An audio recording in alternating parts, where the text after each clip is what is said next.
Hello, everyone. I'm here with Lar Say Waa. Lar Say is a documentary film producer, researcher, interpreter, journalist, and communication professional. I'm also joined by Ashley Owens-Burrell and Eva Guidone, who will be co-hosting with me today. Ashley is a sophomore majoring in psychology on the pre-med track, and Eve is a sophomore majoring in biology on the pre-med track. So we're going to be speaking with Lar Say about her story growing up and living in Burma, now Myanmar, and escaping one of the most oppressive military regimes in the world. Freedom House's 2025 report scores Myanmar with a 7 out of 100 for political rights and civil liberties, meaning that they are not free. We'll also be speaking with Lar Say about her role co-producing the documentary film Thabyay, Creative Resistance in Myanmar.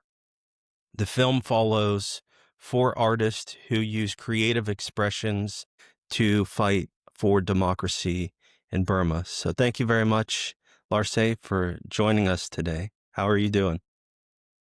Yeah, I'm doing great. Thank you for inviting me to this discussion today. Yeah, appreciate you joining us. It's been a long time since we've talked about your story, and I honestly don't think I know a whole lot about what it was like for you while you were growing up. So could you tell us a little bit about when you were younger, what it was like growing up in Burma? For me, I was born in a family who used to fight against the most oppressive regime in the world. So my father is a journalist, and my mother was also fighting against the military before she got married. My dad, so she is one of the ethnic tribe in Myanmar.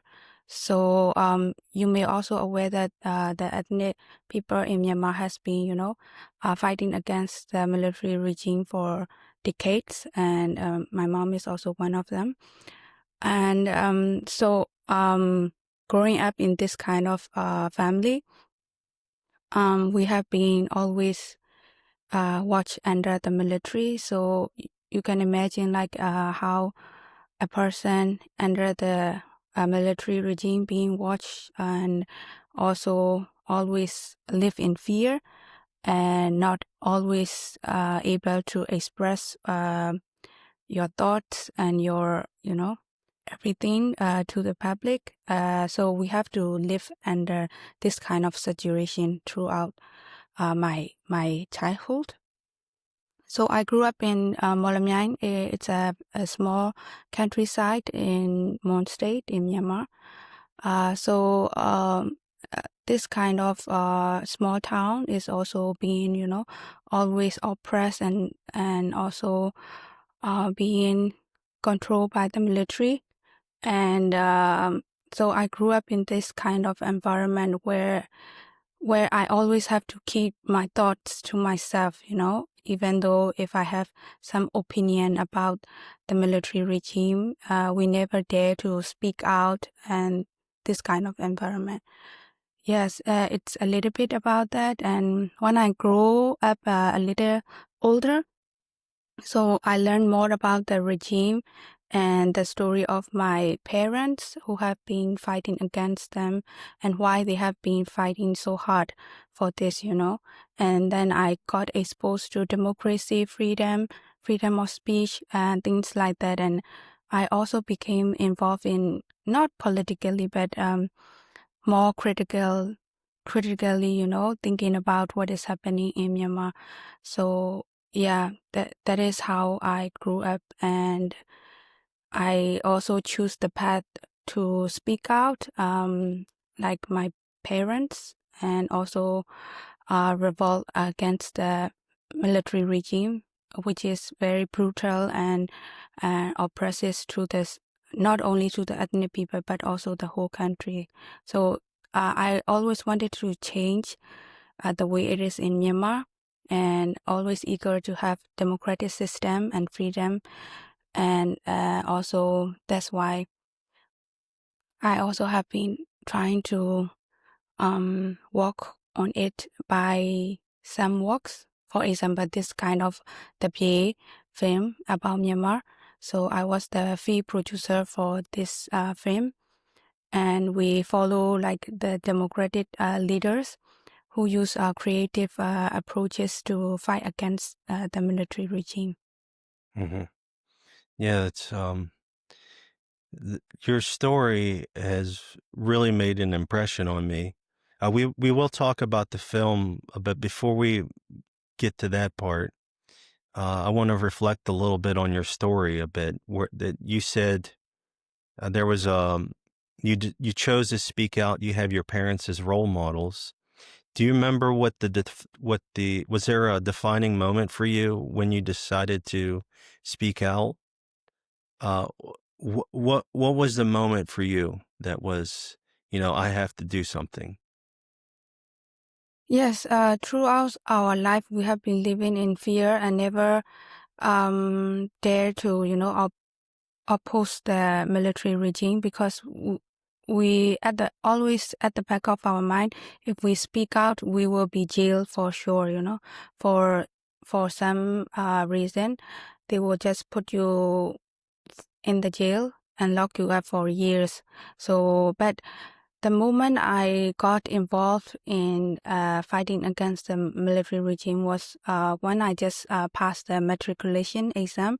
It was in 2007. So the Saffron Revolution started at that time, and it was led by the monks. So to protest against the military regime. So like thousands of monks.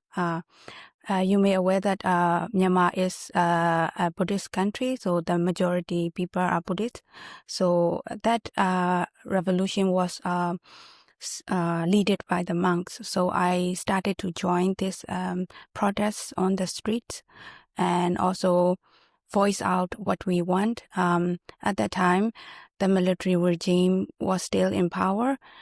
And because of that, it is also part of what changed Myanmar, because of the revolution. The military was not pressured by it, but they had to do something. That's why they held the very first election in 2010. So 3 years after the revolution, the very first revolution the very first election in Myanmar happened. We could say that it is one of the consequences of that revolution, that we have the democratic system in Myanmar. It's not wholly the reason, but it was one of the moment that pressured the military to do something, to make a change in the system. Yeah, that at the time I was only 17 years old. So like any other youth, I also took up the streets and protests on the street.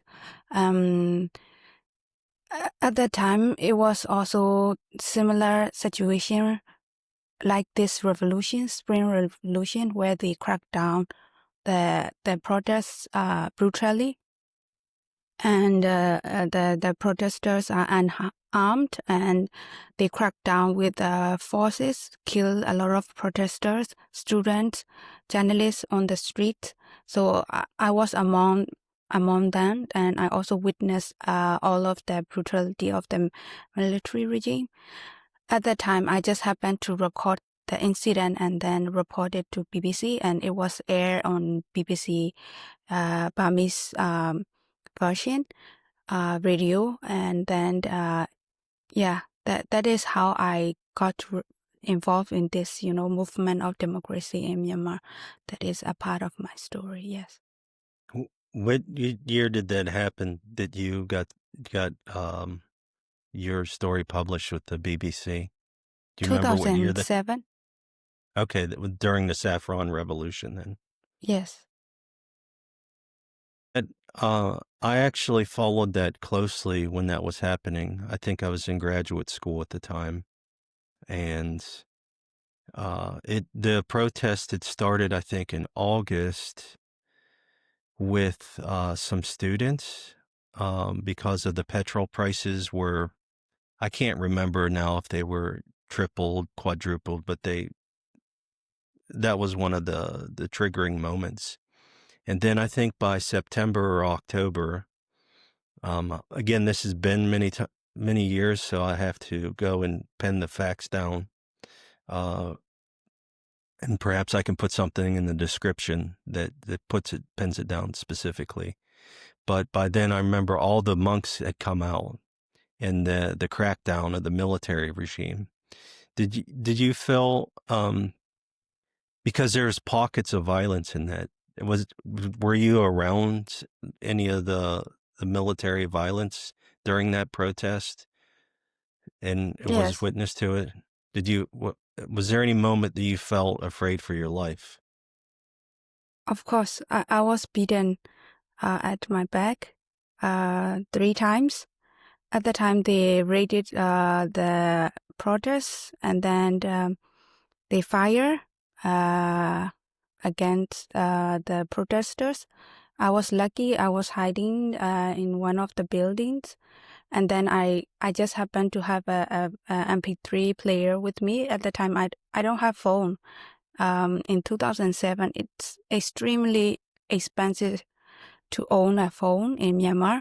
So I don't have phone, so I have the MP3 player. So I just recorded the incident along the way where they were shooting and beating at people, shooting at the crowd. So I recorded everything. On that day where the incident happened, one of the students got hit by the military truck and died at the spot. I didn't see the incident, but the incident happened just around the area where I got cracked down. Our protesters were cracked down. That's got to be a harrowing experience. I don't even know how to follow up on that.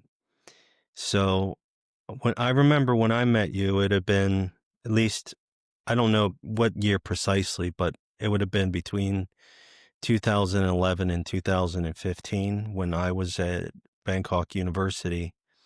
What, what, so if we move forward in time in your story, what brought you to study communication? Was this part of the impetus for it? Was it, because you wanted to get involved in the pro-democracy movement, or was there some other factors driving your decision there? We grew up with the propaganda by the military regime, and the only thing we can access to is the national broadcasting media, which is controlled by the military. So a lot of people in Myanmar got brainwashed by the media. So for me, I grew up in this kind of very unique family. So we got access to like international media, like CNN or BBC or things like that.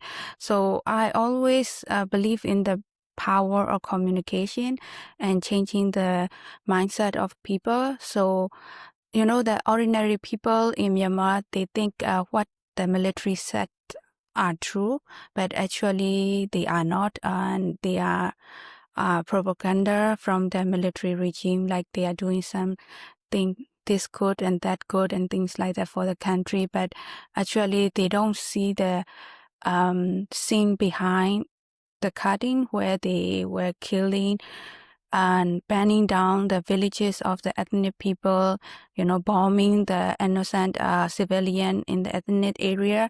So nobody in the cities were aware of that. Even if they are aware, they think it is far away from their reality life, It's far away at the border places.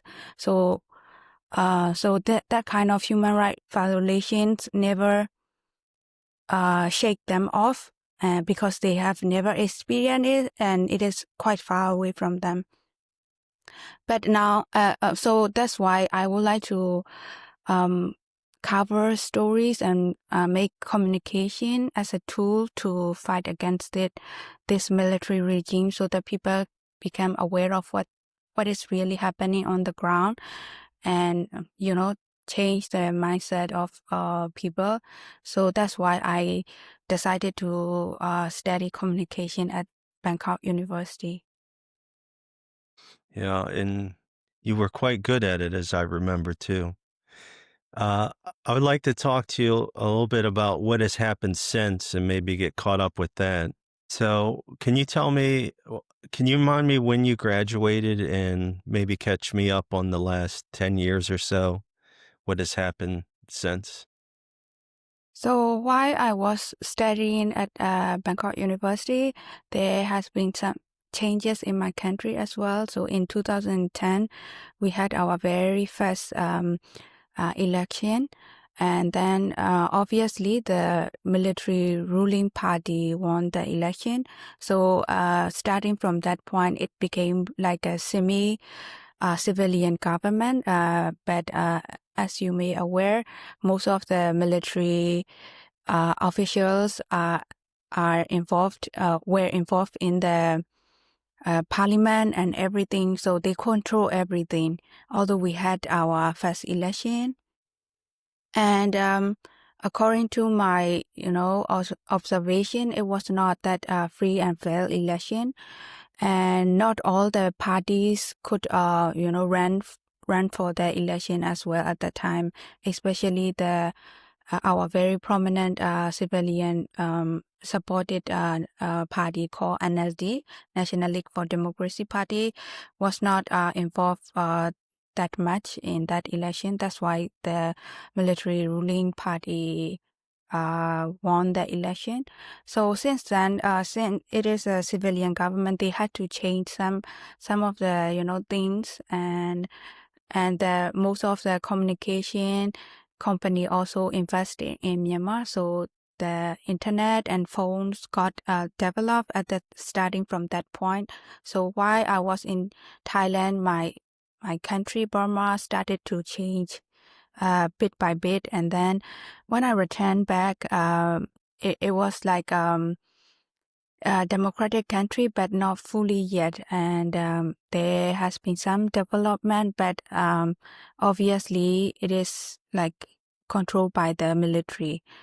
So we always say that it's uh, military rule, but they only their outfit change, from the military outfit to a civilian one. But the system is quite the same, so fear is still there, but there are some freedom, and some communication channel has been opened up, but it's not fully developed. But when I was in there in 2015, we had our second election. That is when our civilian government NLD won the election, and starting from that point, it became more open, more democratic.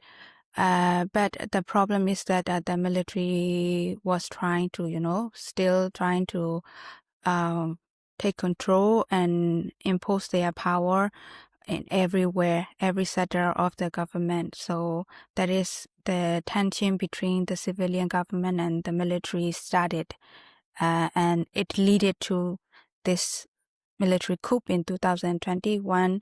Our civilian government won the election for the second time. So that is when the military couldn't accept this, civilian government, and then they just took the power of the country with a coup.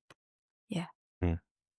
Yeah, I remember um, around 2015, around those years that I was living in Southeast Asia, that I was optimistic for Burma at the time.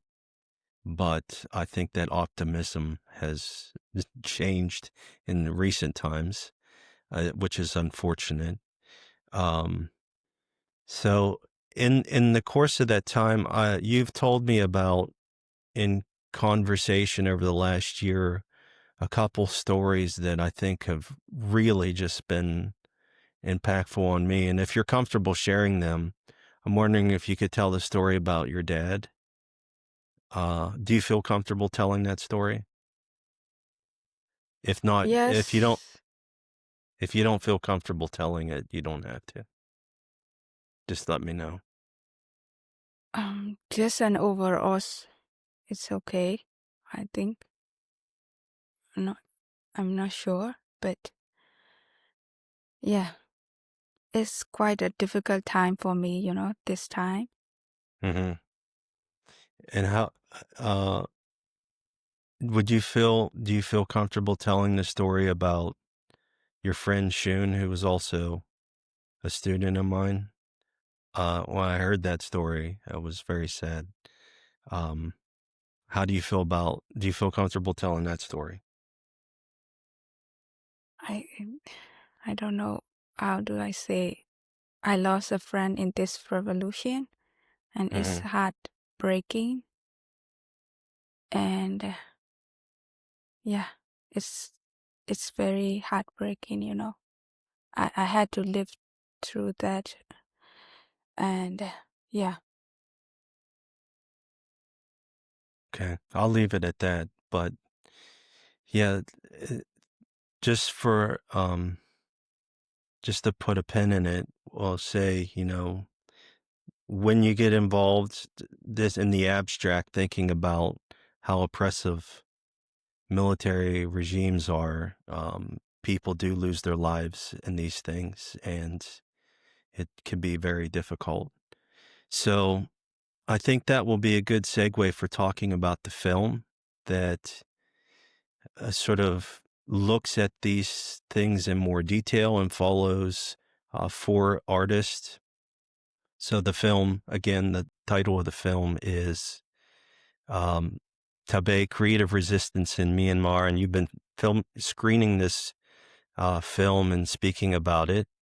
And I thought I would turn it over to Ash first to ask you a few questions about your experience on the film and your thoughts on that. So, Ash, you want to take it over? Yes, I first want to say I'm really sorry for everything you've had to endure. That sounds like a lot, like more than anyone else can imagine. So I'm really sorry you had to go through that, and you still are. But I am curious about your role in the creation of Thabyay and what your day-to-day looked like being a field producer for that film. So what did that look like? What did you do? Who did you engage with mostly? I'm curious about those things. So for this film, the director has already filmed the first documentary film. So she has been following different leaders from the revolution, Spring Revolution, to be more precise.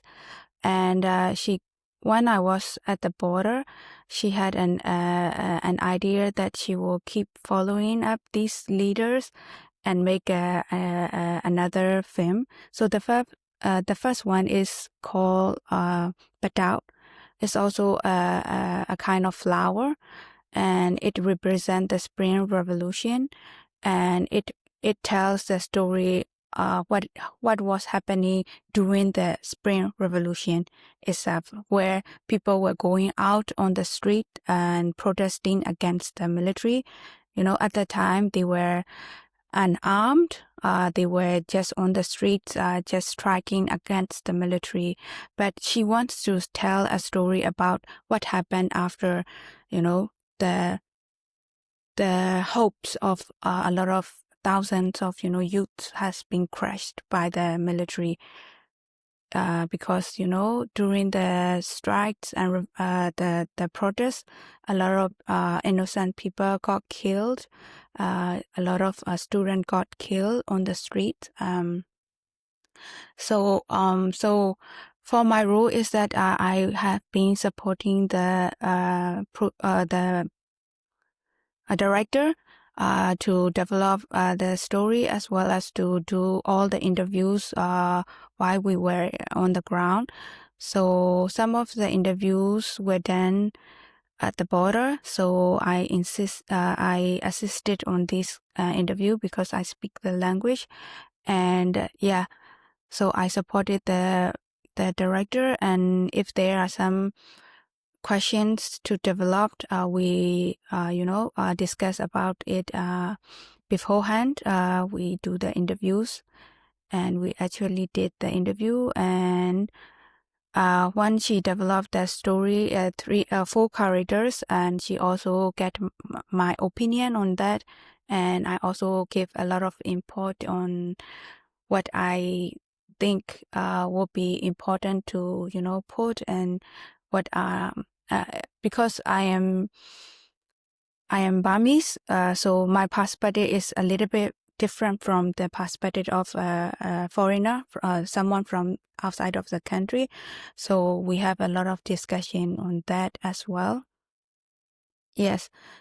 So it took 3 years. So I was not working on it like 9 to 5, but it is like we slowly develop and work on it slowly. And for the transcript, most of them I translated, and we also have another translator to assist on the translation part as well. To your involvement in the film, did you know about these activists and what they were doing in Myanmar? Like, did you know what was going on with them specifically, those specific people? Yeah, of course. I know 2 of them personally. I mean, like I have met them when I was in Myanmar. So I know their personality, their leadership, and yeah, what kind of people they are. So yeah. And on the topic of artivism, which is talked about in the film, how do you feel like artivism plays a role in change, and what are the limits to artivism? Because there are some limits, obviously.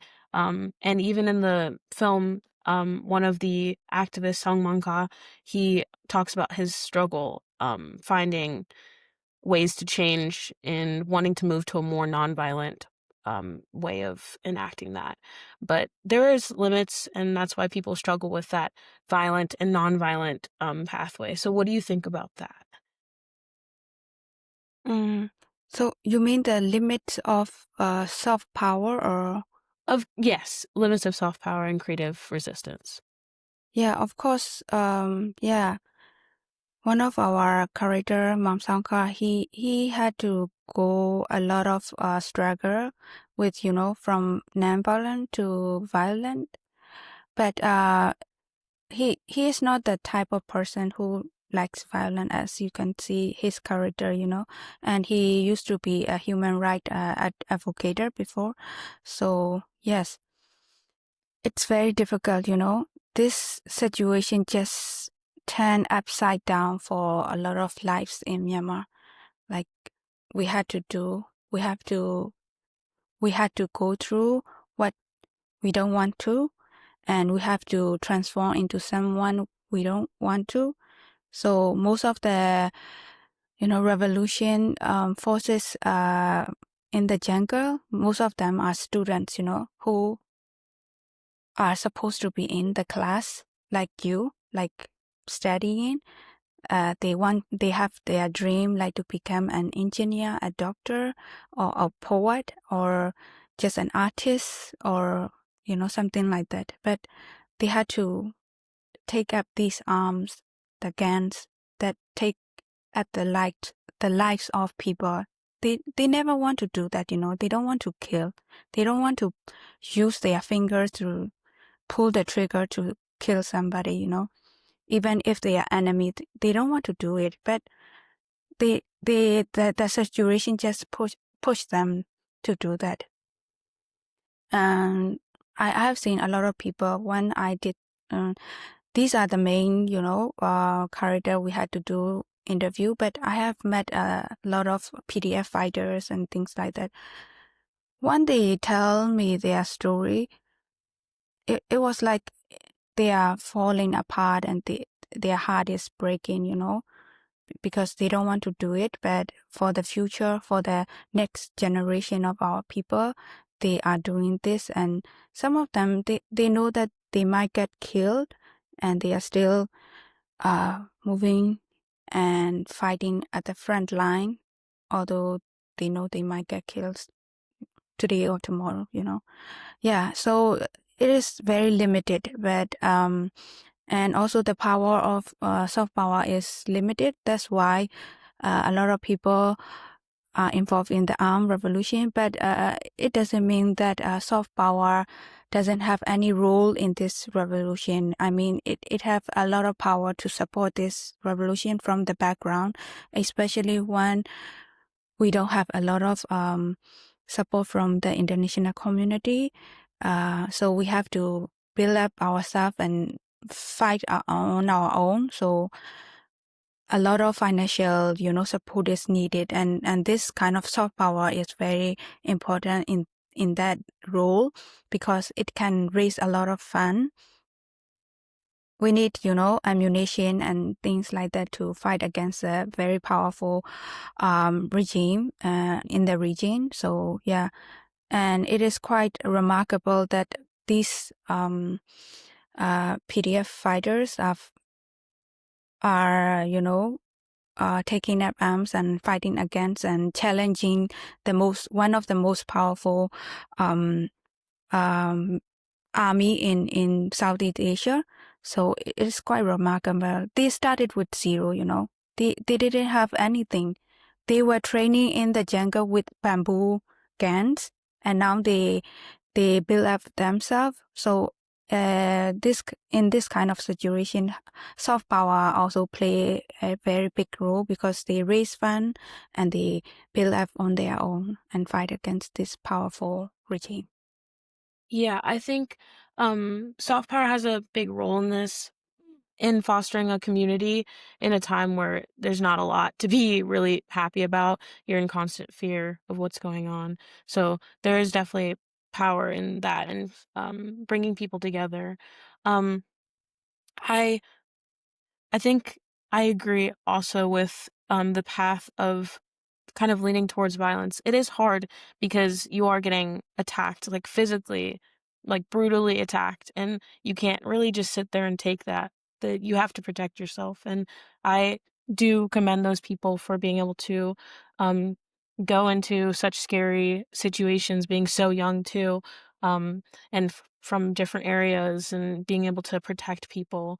Um, that's really beautiful, and it's really commendable. That's all I can say on that part. I can't even understand. Um, I also was really frustrated when I first watched this documentary that I hadn't heard about it. And you talked about how there's a lack of international support, and I hadn't heard anything about it. And the fact that it's been going on for multiple decades, just constant displacement of different ethnic groups within Myanmar. And it's just, I felt really frustrated that I didn't hear about it. Um, so I, I kind of have this last question. Um, I see this documentary as doing two things, talking to the people of Burma and trying to show that there's people who are still fighting for them, people who haven't given up, people who are still dealing with this with them. And then I see this other side where it's this educational piece for people who maybe haven't heard about it and who are the ones with the resources to be able to help Burma. So I think throughout creating this, and even in your other projects as a producer and as a researcher, who is your intended audience? Who do you make your media and your content for?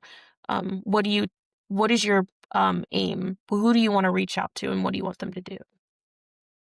Actually, for this film is to reach out to the international community, especially who has no idea and about Burma, and we try to tell a story from this to understand about Burma.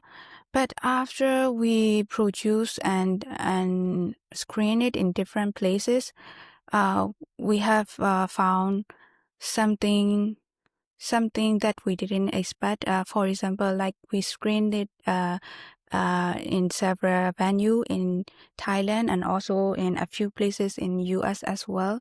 But we also film it at the border. So what happened is that when they see at the border area, most of them are, um, have to flee the country and also live in fear at the border. So when they see this film, it gives a lot of encouragement to them. When I hear this feedback from my film director herself when she did the screening at the border. So this film and intentionally, give a strength and encouragement to those who are involved in the Spring Revolution. Although our first intention is to make awareness to the international community to be aware of Burma. Yes. Yeah, I can definitely see how that's possible. I'm glad that those people were able to see it, because I think it does provide so much, what I could imagine, so much encouragement and inspiration and comfort, knowing that they're not the only ones in the same situation. And I think Eva has more questions about specifically filming on the grounds and what that looked like and what you kind of encountered. So you can take that away. Yes. So, I mean, first of all, I wanted to say I am extremely excited that we had the opportunity to talk to you today. I've been looking forward to this for a little while. And I really appreciate you sharing the documentary with us because I think it was truly eye-opening. And I was deeply touched by it. I also did not have any idea that, these people were experiencing such severe violence, and it was heartbreaking to see the reality of the lives that they had to live every day, and living in constant fear is just something I cannot personally, imagine waking up to, especially in such terrible conditions. And I really think American media and social media, they don't really touch on this at all. And so I feel like the film really showed me that, a lot of us are very undereducated on the topic, and I feel like more people should know what's happening. And so I think that it definitely widened my view, and I'm definitely grateful that I had the opportunity to learn more about it. Um, so I want to ask about some of the challenges that you faced when you were documenting the lives of the people, living on the border specifically, and if there were any like security threats or a lack of trust that you saw within these communities that could contribute to that as well.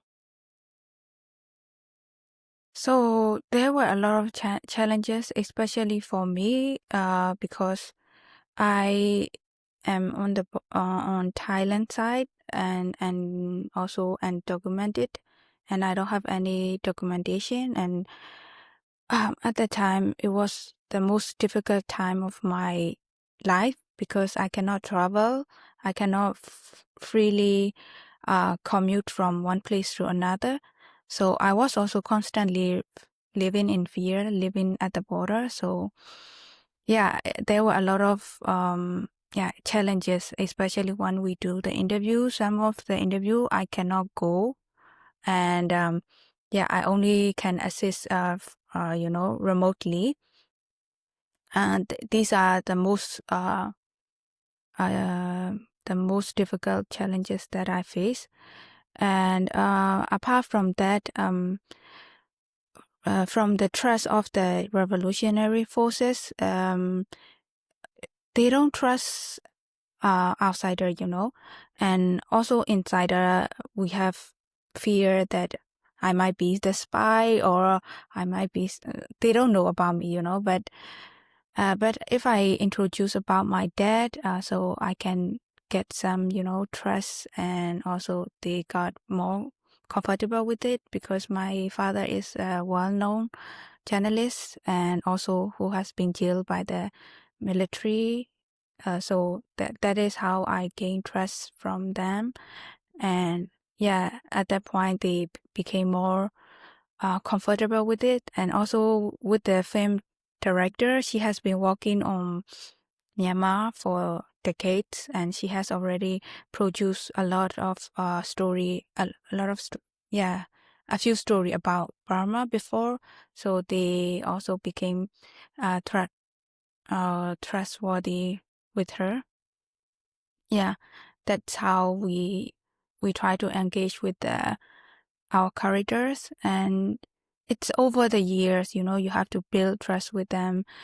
When they travel inside, and when we are going through the camps, we have to build that trust, because to be able to go to these camps is very difficult, not an ordinary people will be invited to do that. I mean, I can't imagine having to go through that, and I'm sure it must be extremely difficult for everybody to trust one another. I mean, I would always be on high alert, and I'm sure they are. Um, and because of that, do you see, or what do you think the broader impact of this film was, like both on audiences that were unaware of the situation and also on the bigger conversation, about human rights and resistance movements? I think this documentary film will move the audiences who cares about what's happening in the world, especially the human rights violation and brutality on humanities. So that is one thing that I hope this film will give a message, to the world, like how brutal the military regime is and how the resistance is, still going on, and the fire is still burning and resisting this brutal regime. And I think some of the viewer may also feel inspired and might be able to, look into what is happening and to wanted to do something about it. When I was screening the film, some of the audience approached me like how they can assist on this revolution, or like to support the people who are displaced by this revolution, or things like that. That is a small act of this kind of solidarity is very moving to us, and also um is a sign to us that what we are doing has a little impact that will make us keep going, forward. Yes. I mean, I was definitely moved, and it definitely impacted my life and how I view, I think, the world in general. And I definitely I do agree with you that the people who do care will will help do something about it. And I feel like just getting films like this out there is truly important to spread the word and definitely send help to the places that need it. I think it's really important. Um, so after you observed all of these, different creative forms of these resistances, like music and poetry and community education, what power do you think these forms of expression have for the future and long-term healing? Yeah, especially when you talk about healing, yeah, it really helps a lot, music, and it creates a community for people who lived with trauma, and also show a way that we can share. It's a safe place to share, and with this music, because music and also kind of art, you don't need to tell your story that you don't feel comfortable with other people, but you can heal with it, by expressing your thoughts into art. You don't need to tell like how bad you experience art, but you can express, and also you can heal yourself. So it's very powerful, and especially at the time like this, where people are being traumatized by the brutality, by all the things they have been through. So yeah, it helps a lot with, yeah, it's very powerful. Also, in terms of a bigger picture, it can unite a lot of people together. One song can unite 1,000 of voices, and it shows the unity.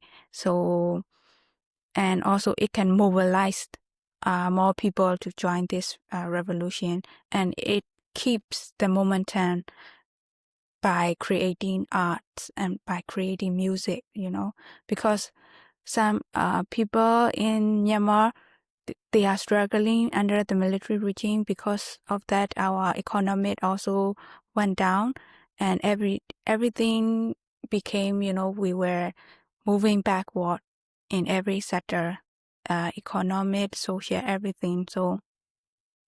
So this kind of music, creating music, can keep them up with what is happening. They will not get lost by struggling day-to-day life. This kind of music and art can always remind them of what is the most important reason for them to be facing this kind of hardship in their life. Yeah. Yeah, that's such a beautiful thing to have, music to unite so many people in such a hard time. And besides the creative forms of resistance, what role do you think that society played in like organizing and maintaining peace in Myanmar?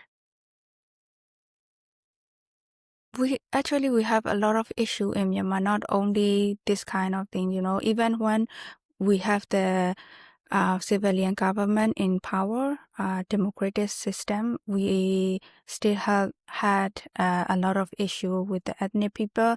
And you may be also aware of the Rohingya genocide and everything that happened in Rakhine State, in western part of Burma, and thousands of people were killed, and thousands of people were displaced to our neighboring country. So that kind of issue, music and art can also play a role in, resolving the community violence or like conflict in a society level. So music can also play a very important part in that kind of role, because people will not be aware of these kind of things, but you can make aware with creative arts and music as well. So at the time also, there were several, songs and movies and documentary film came out, and people became more aware of these kind of issue that they have never had any idea. For example, like the people, we call them mainland, but especially those people in the cities, they are not aware of what's happening at the border area, and now they became more engaged to that kind of stories, and they became more aware of what is happening on the ground. So is it important that people became aware? Of course, yes, because they will have a bigger picture of what is happening on the in the country, especially what the military regimes are doing, and so that they can make their own decision more, became more critical thinking. Before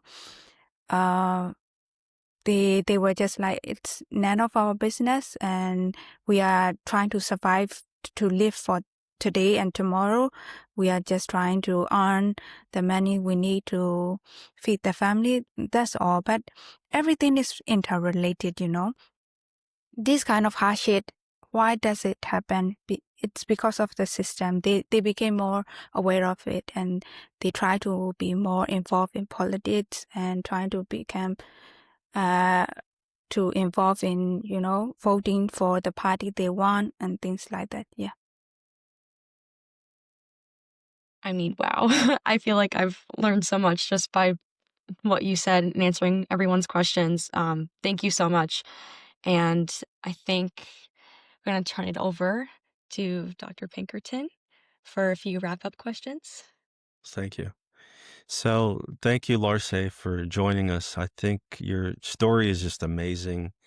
There's many reflections I have when I think about art and creative expressions. As a sort of hobbyist musician myself, I value music and playing music, and seeing people paint and all the other expressive forms.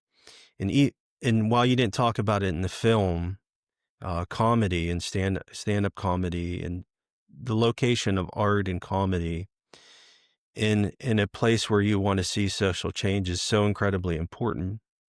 It's often the comedians that are the ones that take the risk to ridicule in a humorous fashion, because when you package it in humor or art, people are more receptive to it. So that's one weird reflection that I have. And I think just from my vantage point, and probably my co-host would agree with me on this, that the extent to which we have our freedoms and we take for granted the freedoms that we have is just such a precious thing, and it's worth pausing and just reflecting on what you take for granted and how difficult it can be.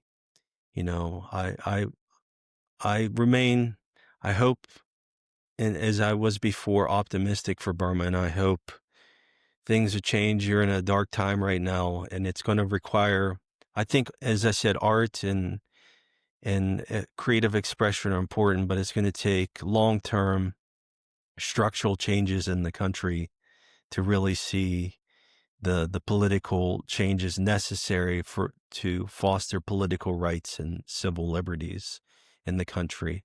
So thank you so much for joining me. I like to end all my interviews by flipping things around and making sure if there's anything I missed, and seeing if you have any questions for us. So is there anything in our conversation today that you think is critical for the audience to know that we missed? If not, then that's fine. But is there anything you think we might have missed in your story?